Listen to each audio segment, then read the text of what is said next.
welcome to another episode of Coffee Break. This evening, I'll be covering topics on local fashion designing, bridging the gap between our young generation and traditional knowledge, and the exciting sport of weightlifting. But don't go anywhere, because coming up first is the exciting story of Anton Conway, who is our young fashion designer. Good evening, Anton, and thank you for being here. Thank you for having me. So tell me, how did you first come to be a fashion designer? Because I heard that you started off with graphic designing. Well, ever since I was small, I love fashion. I used to see my mom cutting patterns and all.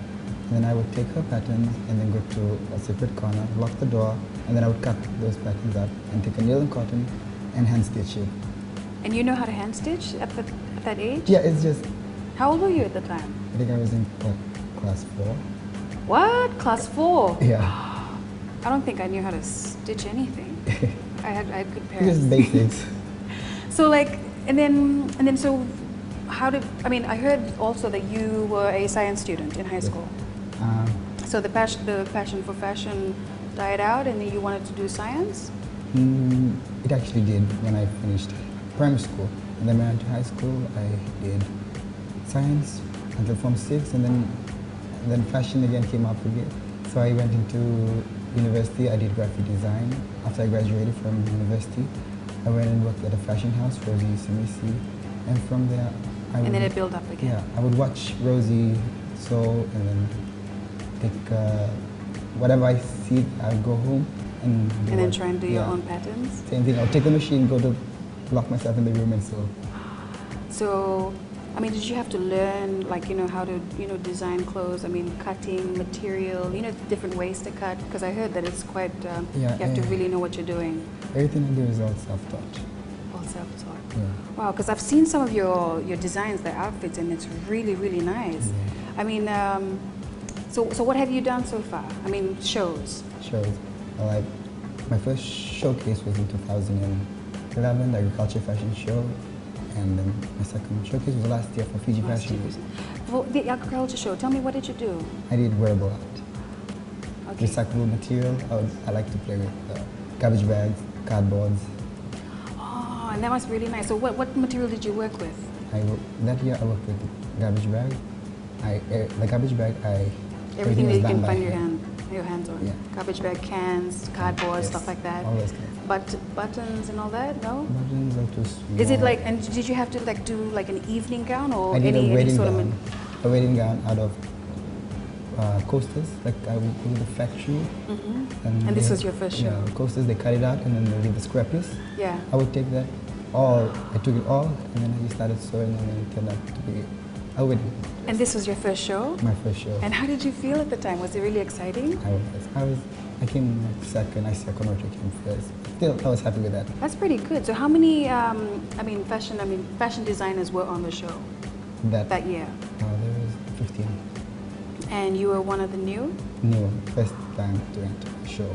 And who were already established designers? There was Isaiah Converter and Tommy.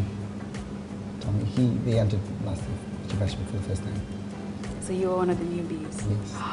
Oh my goodness! And how did they feel for you coming in and then you got the second prize? That year everyone was friends with each other, so Okay, because I can hear. I understand. From what I've heard, is that in the fashion industry sometimes it's a bit cutthroat. Yeah, you have to really watch your designs, and does that really happen? Yeah, we don't want anyone to copy our designs. Everyone wants to be unique. Once someone copies it, you're out of business. Okay. Oh, so tell me about the Fiji Fashion Show you did last year. That was your first one. How was that? It was exciting. I was happy that Fashion One came down and shot my video. They uploaded onto YouTube and got a good hits on YouTube for that. And so I heard that you had sold all your outfits last year. Yeah, after Fashion Week, we had the fashion market. I sold some outfits at the fashion market, and then I got orders from the UK. So I sent my stuff there. At the moment, right now, there's a Massey dress that I designed that's in the Cambridge Museum. In the Cambridge Museum, a Massey dress? Yeah. Wow, is that, because this is the first time for me to hear it. Okay.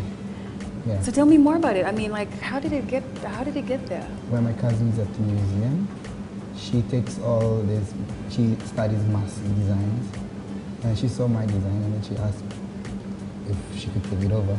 I said, yeah, sure, take it over. And so did they buy it off you? They did. And so how much, like, I mean, for that particular dress, that Masi design, was it like an evening gown, like a full traditional one? It was a wedding gown.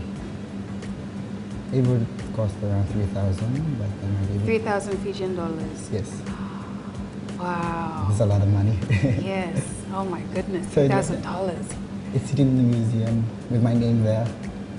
Man, that must be really exciting for you, because I mean, I've never heard about this. Was there any media coverage on There that? was, but I haven't got anything yet. No pictures, nothing I yet. don't want to see it yet. Because this is the first time for me to hear it. Yeah. I mean, has any local designer ever done anything that's, reached that level? I'm not sure. No. Robert Kennedy, they showcase their stuff overseas. I just send my stuff overseas. Wow. So what was the inspiration behind that Masi design? Inspiration. Oh, the design. What inspired you to make that? It was actually for Tourism Fiji. Okay. Yeah, I did that for Tourism Fiji, and they. So Tourism Fiji bought that from you? No, Tourism Fiji, they wanted a showcase of designs for. This was held at the Fijian. Yeah, so we showcased our own designs. Rosie showcased some of the designs. Hap Phil Herder showcased some of his designs. And then they picked yours.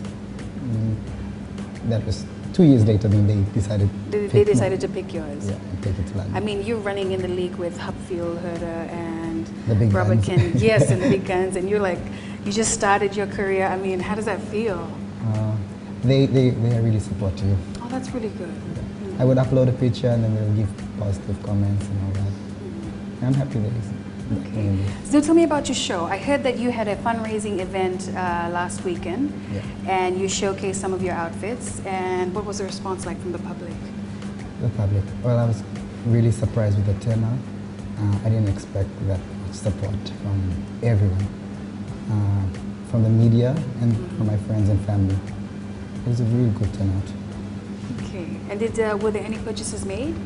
I wanted to auction some of my stuff, but I was really tired. That day before, I was sewing until 5. I went to bed. Sewing until 5? In the morning. Went to bed at 5. Woke up at 8. Started sewing again. Finished at 12.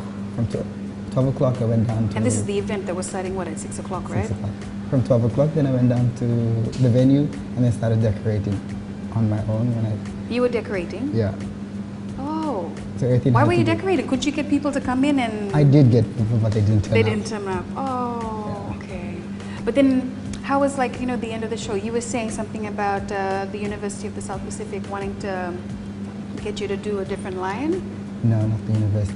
The expats. Sorry, the expats. The expats. They came up to me and said that it was a good show. The next show, do a Rubenesque line.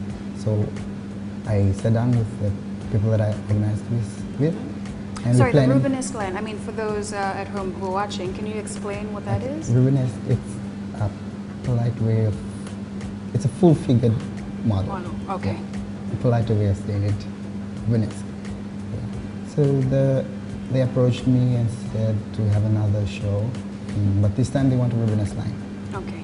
So we plan to have that in September, but with the Rubenesque line, In September, before your show, before Fashion Week, 3 weeks before Fashion Week. Fashion Week, Yeah. okay. And how is this going to go? Because you already, I bet you're already putting together a line for Fiji Fashion, right? And then now you have to put on another line for the Rubenesque show. Yeah. How is it going to work with your busy schedule right now? Yeah, if the public wants what the ones I will give. Then you'll give it. Yeah. Okay. So how many outfits are you going to put together for that show trying to do in September? 20. 20. 10 petite and 10 Rubenesque. Rubenesque, okay. And what other outfits? Is it going to be evening wear, corporate? Oh, everyday wear. I'll try and do everywhere. You'll try and do Everyday, everyday. because right now the market is there for everyday wear and Rubenesque. Okay. And are you going to showcase something similar to this for the Fiji Fashion, or is something already done? Yeah, for Fiji Fashion Week, the preview was last week. Everyone's preview was- asking for pictures, but no, I'm not gonna. If you went there, then too bad. Oh man. Okay. So I guess if I want to see what you have, I have to come to the show. Okay. So how long was it? Did it take for you to put together a line? You know, the inspiration behind Fiji Fashion Show this year. Oh well, last year's one, since I was sponsored, the sponsorship came in late. All my outfits, 12 outfits, it took me 3 days. Last year's? Yeah. Started Monday, Tuesday, Wednesday, Thursday was the show. Finished 6 a.m. again. Oh my! But that's really nice that you got a sponsor, because I heard that a lot of designers usually have to, you know, pay for everything. Yeah, it's really hard. Yeah, it's not easy. Struggle. Okay. And have you got a sponsor this year? This year, they said they were going to find me a sponsor, but then I told them, no, I want to do this all by myself. Oh, well, congratulations on that. And how's that going so far? Right now it's going well. Well, you should thank me, because I think I was one of those people that was helping with the fundraising. Thank you so much. Thank you for signing the tickets. No worries. Okay. Well, we've run out of time, but just to wrap up the show, maybe just to local designers, you know, at home who want to start something but maybe haven't, and you're such, you know, a very young person, just 24, right? Yes. And then you're just coming into fashion and you're starting your own thing, and it sounds like it's a, you know, it's a success. What can you share with those at home? Well, if you love fashion, go for it. But it's hard work and determination that gets you there. If you don't have that, then there's no chance in succeeding in fashion. It's a cruel world out there. And you just gotta keep striving. Yeah.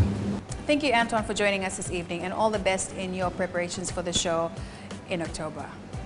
And for those who are watching, who are interested in doing fashion designing just like Anton, follow your dream. Anyway, don't go anywhere, because coming up next is a very interesting topic about bridging the gap between the young generation and traditional knowledge. See you after the break.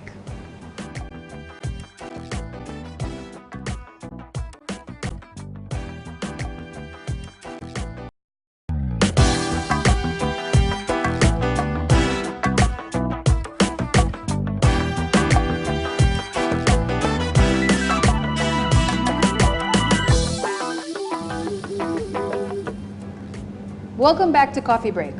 How many traditional Fijian medicines do you know? I think I can only name 2. Wambosudu and Laila. I forgot the rest. But don't go anywhere, because coming up next is Teddy Fong, who is one of the founding members of the Econesian Society. And right now they're working on a project that's going to help bridge the gap between younger people and their traditional knowledge. So I guess I'm one of them. Let's meet Teddy Fong. Thank you, Teddy, for joining us tonight. You're welcome. So tell me about the Econesian Society, and you mentioned a project that you're working on, which is the Honor Fiji Journey. Yes. What's the difference between the two? The Econesian Society was the brainchild of 10 founding members. I'm one of them, one of the 10. It was formed in 2007. When the 10 of us got together and we were looking for an avenue to voice our opinions and to do more, to get more involved in trying to bridge this gap, which we had identified through our university days at USP. Yeah? What we realized was that the young people are no longer connected to their traditions and cultures. Yeah, that's true. Young people are very disjointed, very disjointed. They no longer know, you know, you mentioned traditional medicines, but it also goes on further. They do not even know their fishes, the varieties of crops and other. Yeah, I can say I'm one of them, which isn't good. But like, I mean, this is really good that you've come up with this. Well, we are project. all, you know. I mean, I think we are all included in this. I'm also learning lots of things, you know, just by sitting down with our elders. You know, I think it's very important that we take time to sit down with our grandparents, you know, and while they're still alive. Yes. And that is the reason why Honor Fiji Journey was created, is because we saw this need. Our elders are quickly, you know, dying off. And with that, they're taking and all if the we knowledge don't, that they had. if we don't do it now, then we would have lost all that knowledge. This knowledge has been accumulated over thousands of years, mind you. You know, So that is the basis of this Honor Fiji journey. So the Eco-Indonesian Society is the lead organization in this Honor Fiji journey, that Okay. project. Well, can you tell me more about the project? Well, the project was launched last year. The Eco-Indonesian Society was founded in 2007. The Honor Fiji journey was launched last year in April, and it was launched by His Excellency the President, Ratu Pelly Nailatika, who also agreed to become the patron of the Honor Fiji journey. Okay. He saw that need when we wrote to His Excellency the President. He said, hey, you know, this is something that I've always been worried about. And in his launching speech, he mentioned that, you know, it's very important that young people no longer, you know, disrespect or, you know, or think that their elders do not have much to contribute. Yeah, that's true. In fact, they have a whole lot to contribute. And so this Honor Fiji journey is basically about trying to marry, traditional knowledge with modern science.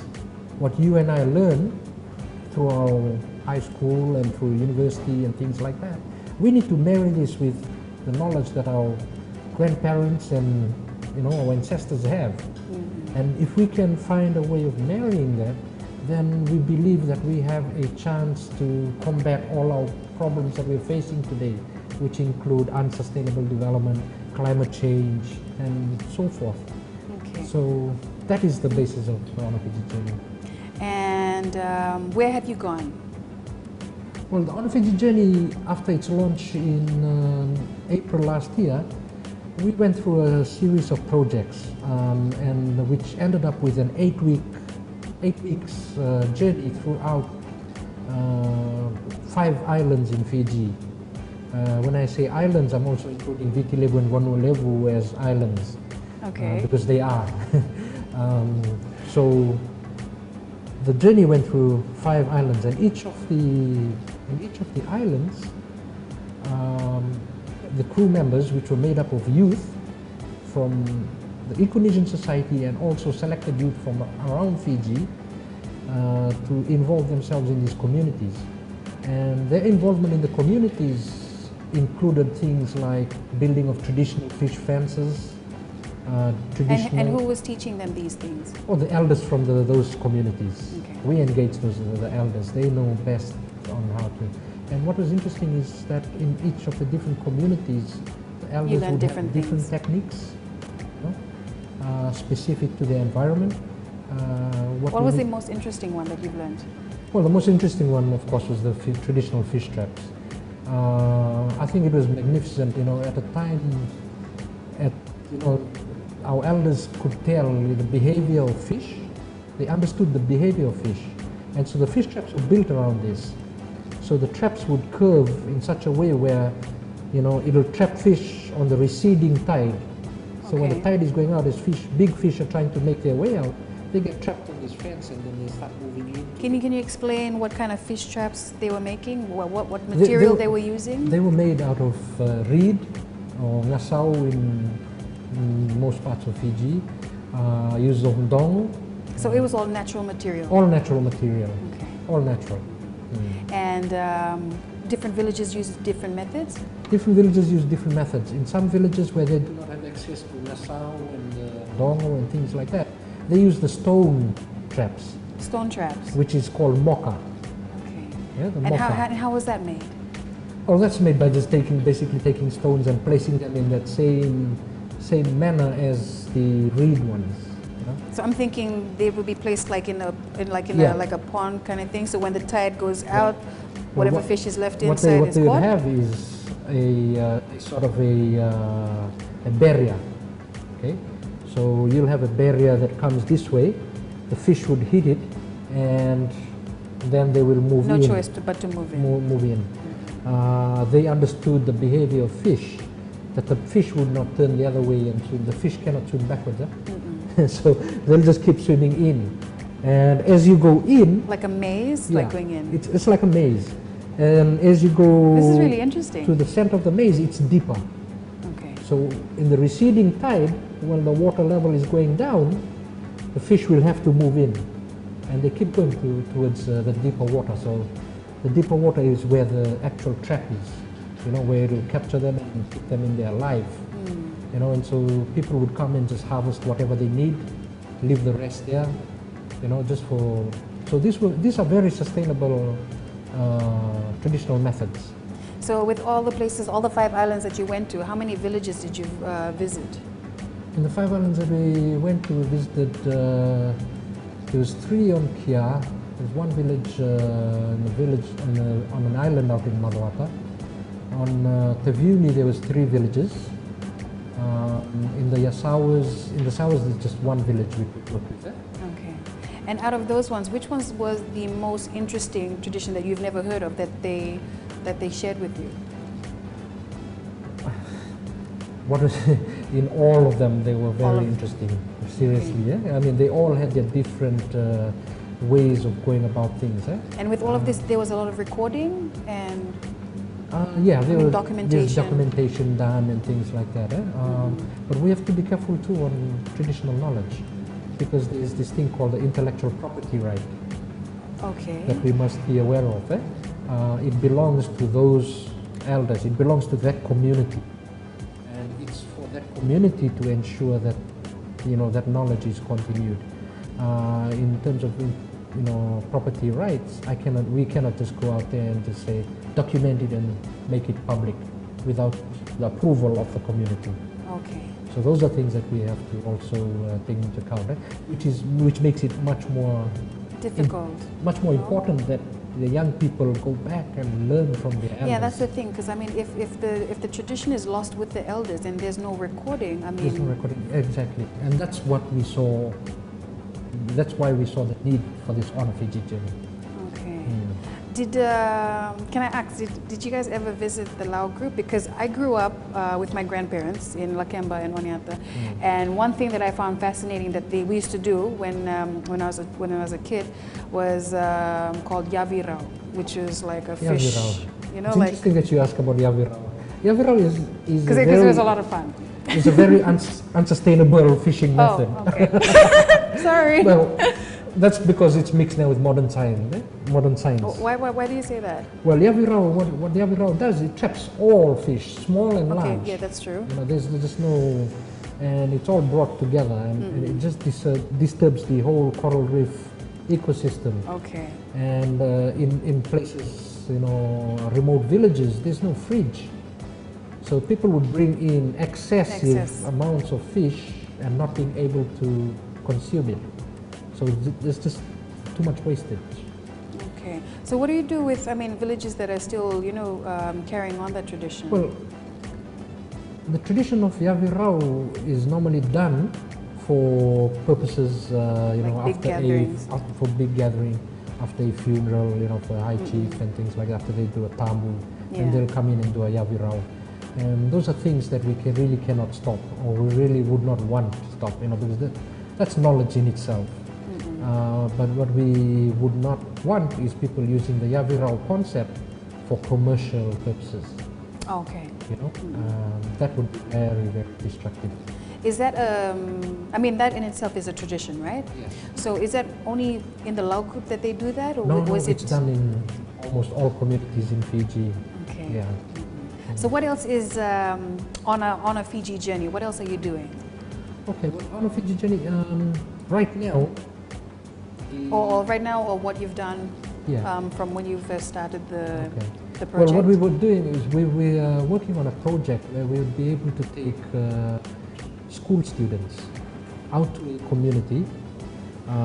Okay, this is really interesting. I mean, high school students? High school students, people who would be able to, you know, leave home and. But what and we this do is open to anyone? Yes. Okay. But what we want to do is we want to take them out to the communities to go and work in the communities. They will go and get the ngasau. Ngasau? The reed. Okay, the reed for the fish traps, right? Go and get the ngasau and all the natural resources that's needed to build a fish trap. They will go and build it, set it up, then they will go up into the farms, right? Given a plot, and they will be expected to plant they're polycultural, what we call a polycultural plot.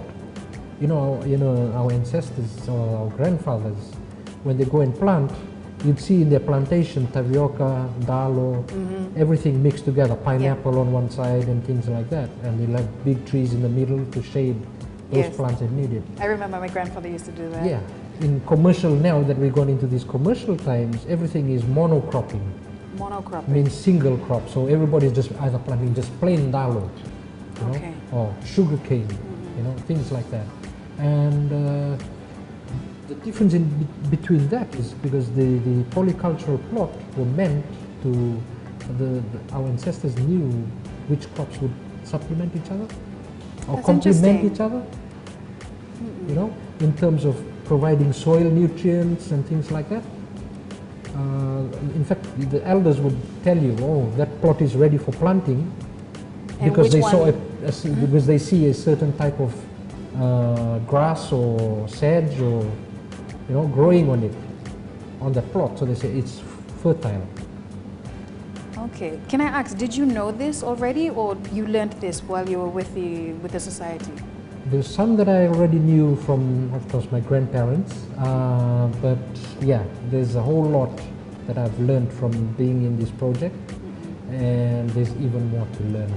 This is really interesting. I mean, how come it was, like the society and including this project was just done just recently? Well, exactly. We are surprised that it's something that, of course, the different government line ministries and things have been doing their own projects and things like that. But we just felt that, we needed to step up. We're at a very critical stage now, is because our elders are very elderly. And That's most true. of them, in fact, in some communities, the elders have already passed on. So when I'm talking about people who have lost this knowledge, who no longer know this knowledge, I'm also including 40, 50-year-olds. Are you also addressing traditional, song and dance and stuff like that? Or is it just basically Yes. Root In fact, the crops guiding and- principles of the Honor Fiji Journey, the guiding principle of the Econesian Society, which is adopted by the Honor Fiji Journey, includes that. It Everything. includes art and culture. It includes handicraft. It includes, our oceans, our fresh water, our forests. It's wide. And, that's quite big. it's quite big, and it also includes, trying to remove the dependence on fossil fuel and things like that, and the new dependence on mangrove, on dongo for firewood. You know? We're trying to implement, and the elders also, they knew that, cutting down mangroves are destructive, so they also had alternative sources of firewood, Which are, noko, things like that. okay. So what we are trying to do is trying to encourage communities to start rebuilding, not rebuilding, replanting these other alternative sources of fuel, energy. How's the response for the public? I mean, are a lot of people aware of the project, of the Econesian Society, of what you're doing? Well, I'm afraid that, I think the awareness could be even better. Could be. Yeah, because I much just better. heard about it Yeah. just lately. The awareness could even be much better. But it's something that this kind of project, it's not something that would readily draw funding. Everybody's into climate change now. That's true. You mention climate change, they'll throw you $1 million or $2 million or $100 million.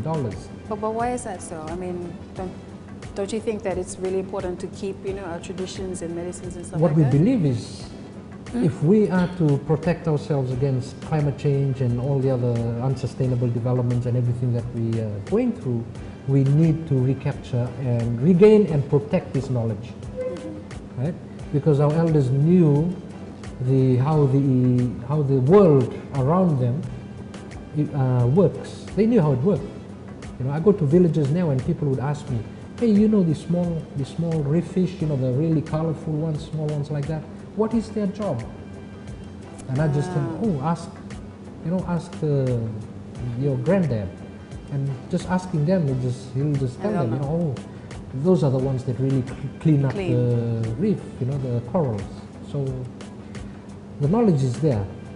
We just need to go back and, you know, but yeah, if we are not going to do it now, and we're talking about a time frame of maybe 5 years, you know, True. to do this, and if we're not going to do it now, then we will We'll lose it. just lose it forever. And if we lose it forever, we will lose our identity. That's true. The, Because I've seen that in the Pacific. The a lot tagline of the islands, Econesian Society is youth regaining and protecting their Pacific identity. Our identity, we believe, lies in that knowledge base of the world around us. Okay. Well, thank you, Teddy. We've just run out of time. But if there's anything that you'd like to mention, maybe to those watching at home who've heard about the project, and maybe they'd like to join or contribute, what can you say for them? Well, all I can urge young people, and you know, is go back to your elders. You know, you can join the Econesian Society. Just you being a Pacific Islander or a Fijian makes you an Econesian. You know, you got to think that way. You don't have to be, you know, a full member, being able to attend our meetings and things like that. To be, you are an Econesian. Is there anything you have to pay? I mean, because this is really interesting. Because there's I nothing think you I have to wanna pay. join too. There's nothing you gotta pay. You know, you just gotta go back and believe in it. That, you know, if we don't go back to our elders and things. So my last, departing words would be, please go back to your grandparents, your elders in the village, and learn from them, and learn all you can from them. Okay. All right. And who can they contact though if they wanted to join, like maybe the Honor Fiji journey? Well, you can contact the Econesian Society. We have the email address is secretary at econesiansociety.org. Okay. All right. Okay. Thank you, Teddy. You're more than welcome. So everyone back home, don't you think that was such an interesting topic that Teddy shared with us, losing focus of our traditions? So I think just like you and myself, we need to go back and just have another sit down with our grandparents and learn what we're about to lose. But on an interesting note, don't go anywhere because coming up next is weightlifting. See you in a bit.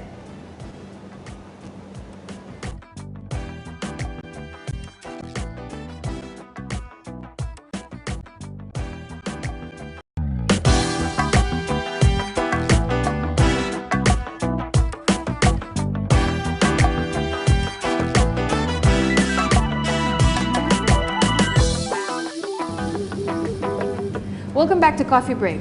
Wondering how weightlifting won 5 awards out of 7 nominations? Well, don't go anywhere because I have here with me weightlifting Fiji Secretary Lillian Amasa. Good evening, Lillian. Thank you for joining me this evening. Thank you, Jackie. Well, tell me, I mean, this is really exciting. The Fiji Sports Awards was last weekend on Yes. Friday, and I heard that you won 5 awards, right? Out of 7 nominations. How did that go with the sport? For us, it was a lot of excitement. It was an honor being a minor sport Yeah. and sending in 7 nominations and winning 5 ahead of all the major sports. It was a good day for us. And how did everyone feel? I mean, that must be really, you know, something really exciting. I mean, have you ever won anything like that for weightlifting? In the past, we've won a few awards, But not 5? But not 5 Out of 7 out of nominations? 7. So who, out of the, I mean, what was the 5 awards that you won? The 5 awards that we won were the Technical Official of the Year, that was won by Della Shaw. Shaw, yeah. National Federation of the Year went to weightlifting. Team of the Year went to weightlifting. The Sportswoman's Award went to Maria Liku, which she won last year as well. And I won the Team Administrator of the Year. Ah, congratulations! Thank you. So, I mean, were you always in that category over the last few years? Yes. Ah, and this was your year. Yes, it was. And how did it feel? It was good. A lot of hard work. We had Paid to off. sacrifice a lot of personal time, spend time with the athletes, at times travel to Levuka, or the athletes would come to Suva and we just have to look after them and make sure that they go to the competition and go back home straight after competition. You were saying that the main center for weightlifting is based in Levuka. Yes. Can you tell me why is it based in Levuka? Why not Suva? Is it because maybe a majority of the athletes are from that area? Most of our athletes live in Levuka. They live in Bamba, up in Bamba in Levuka. And weightlifting has grown in Bamba. Okay.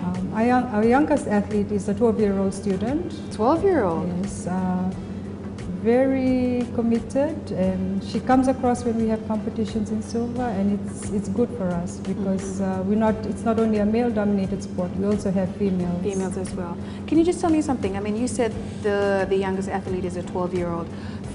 This is what I learned from growing up, that you shouldn't be lifting weights at a young age because it stunts your growth. I mean, is that true? That's true, but we don't encourage them to lift heavier than what they can lift.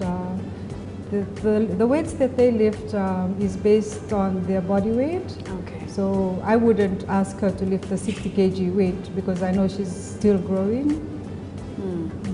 So equivalent, if she was, how much does she weigh? She competes in the 44 kg category. Oh, 44 kg category. So she would lift around 25 to 30 for a particular lift, and then in the clean and jerk she would go a bit higher because that's an easier lift for her. Okay, and you were saying earlier that there was 2 types of lifts, right? A clean and jerk and a snatch. And a snatch. Yeah. Would you like to show? Oh no. No. Have you done weightlifting yourself? No, I haven't. Okay. I just wanted to find something else. With weightlifting being such a minor sport, I also heard that Maria Liku, she represented Fiji in the Olympics in London last year, right? And she came 8th. Is that right? Placed 8th in her weight category, and this is competing amongst the top athletes around the world in that weight category. And this is for the Olympics. And that's for the Olympics. And this is competing against big countries like Russia and the United States and China. Right? And is this the first time for weightlifting? We've had athletes go to the Olympics, yeah. Lucky for Maria, she was the best athlete. She also was awarded a diploma. Diploma. Yeah. For that category. Do you know what that means? I mean, what kind of diploma is that? What is that? Like a university or? It's probably a sports diploma. Yeah. Okay. Oh my, that's really exciting. And how old is Maria Liku? Maria would be 22 years old. That's a big achievement. Yes, it is. For someone that's that young. Yeah. Wow. She's committed and she's dedicated, and that's really exciting. Yeah. So with the age range, with the athletes that you have, a lot of them young, or is there? We have a lot of school students. A majority of athletes are secondary school students who go to school during the day and they train after school. And they train Monday to Saturdays. Sundays is rest day, and they just continue every day. Okay. What is in the calendar for weightlifting the rest of the year? Our next competition is the Pacific Mini Games in September in Wallace and Futuna. How's the preparations going? Are you excited? I am. We've just sent 2 athletes to the Oceania Weightlifting Institute in New Caledonia, and they are training with Paul. Yeah, just 2. They're training with Paul Coffer.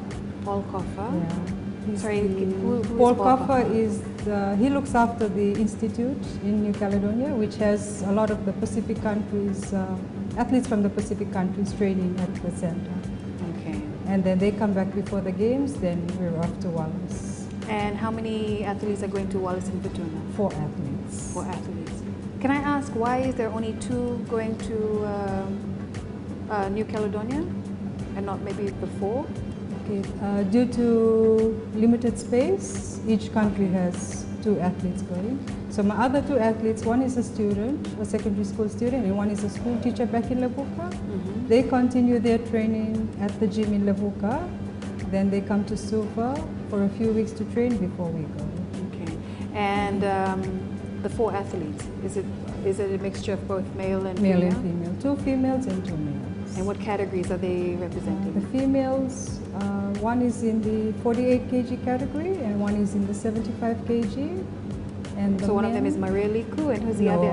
unfortunately, Maria has taken a break. Not for what?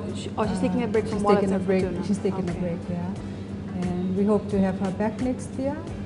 And our male athletes, one is in the 77 kg and the other is in the 85 kg category. Okay. And what results do you hope to find, or to get from Wallace? They're and medal Fortuna? contenders. So, day of competition, we will find out. Okay. And what's the next step after the mini games? After the mini games, we'll just continue with our local competitions here in Fiji. Any international events that you're sending the athletes to? Not training after the for? mini games. For training, yes, we will try and send a few back to New Caledonia. But for next year, we have athletes training to qualify for the Youth Olympic Games, which will be held in China. Okay, that's really exciting. Can you just tell me more about that? This is the first time for me to hear about the Youth Olympic Games. For weightlifting, this will be our second year competing at the Youth Olympic Games. Okay. To qualify for that, we would need to participate at the Oceania Championships next year. Then we will know that whether the athletes have qualified or not. or We have a not. male and a female who are able to qualify. Okay. And can you explain, like, to qualify, what do they need to do? They just need to continue training.